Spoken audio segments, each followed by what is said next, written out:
রাধে রাধে, শুভ বিকেল বন্ধুরা। আমি চন্দনা, তোমরা সবাই কেমন আছো? আজকে আমি চলে এসেছি রথ মেলায়। এসে দেখি রাস্তায় কিন্তু রথ বার করা হয়ে গেছে।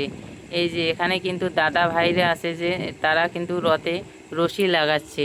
তাই আমি দেরি না করে বাড়ি থেকে যে কলা নিয়ে গেছিলাম ঠাকুরকে দেবো বলে, সেটা কিন্তু আমি তাড়াতাড়ি ঠাকুরকে অর্পণ করে দিলাম। তারপর কিন্তু আমি রশি ধরে লাইনে দাঁড়িয়ে পড়লাম কখন রশিটা টানবো। দেখো এখানে কিন্তু সবাই রশি ধরে লাইনে দাঁড়িয়ে আছে। ফাইনালি কিছুক্ষণ অপেক্ষা করার পর কিন্তু রথের রশি ধরে টানা শুরু হয়ে গেছে। এই যে আমিও কিন্তু রথের রশি ধরে হাঁটতেছি।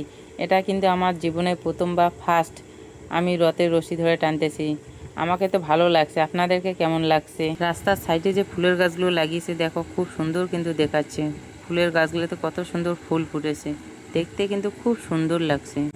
এখানে একটা জেঠু কিন্তু সবাইকে জল মিষ্টি খাওয়ানোর ব্যবস্থা করেছে। দেখো আমাকে পাতার ডিজাইনটা কিন্তু খুব সুন্দর লাগছে। আপনাদেরকে কেমন লাগছে? মিষ্টির সাথে কিন্তু একটা করে খাস্তাও আছে, এগুলো কিন্তু সবাই তৃপ্তি করে খেলো। অনেকক্ষণ ঘোরার পরে আমরা ফাইনালি চলে আসলাম জগন্নাথ দেবের মাসির বাড়ি। এই হচ্ছে জগন্নাথ দেবের মাসির বাড়ি। দেখো রাস্তা থেকে রথটা নামাতে কিন্তু খুব কষ্ট হচ্ছে, সবাই কিন্তু হাত দিয়ে ধরে রথটা নামাচ্ছে।